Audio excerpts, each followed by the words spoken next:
ఇది భరద్వాజ ఆశ్రమం. అక్కడ భరద్వాజ మహర్షి కనిపిస్తున్నారు కదా, మోడీ గారు దాన్ని కట్టించారు. రామచంద్రమూర్తి మొట్టమొదట్లో వచ్చి భారద్వాజ మహర్షిని కలిసినటువంటి ప్రదేశం కాబట్టి ఇది చాలా విశేషమైనటువంటి ప్రదేశం. ఈ ప్రయాగరాజ్ ఇక్కడ చేరే ముందు సాక్షాత్తు రామచంద్రమూర్తి వారు భారద్వాజుల వారిని సీతా అమ్మవారితో సహా లక్ష్మణుడితో సహా వచ్చి కలిసినటువంటి అద్భుతమైన ప్రదేశం. ఇక్కడ ఈ ఈ కార్లు గీర్లు ఇక్కడ దాకా వచ్చి దాదాపు 25 కిలోమీటర్లు నడవాలి.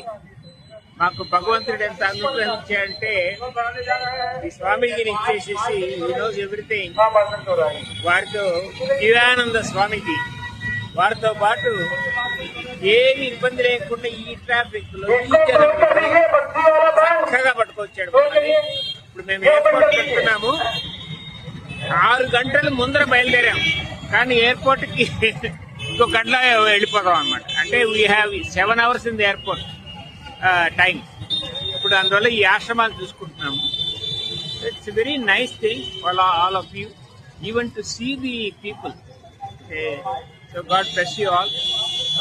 Our regards and warm blessings from Prayagraj in the event of Kumbh Mela. Swamiji from Divanansi Chippavadu. చాలా గొప్పవాడు. పెద్ద గోశాలలు ఉన్నాయి, 1500 గోవులు ఉన్నాయి ఆయనకి. ఎక్కడ పని ఉంటే అక్కడ వెళ్ళిపోతాడు, సేవ చేసి. ఆయన ఉద్దేశం సేవ. ఆయనకు వచ్చే డబ్బులంతా గురువుకి ఇచ్చేస్తాడు. So very nice man.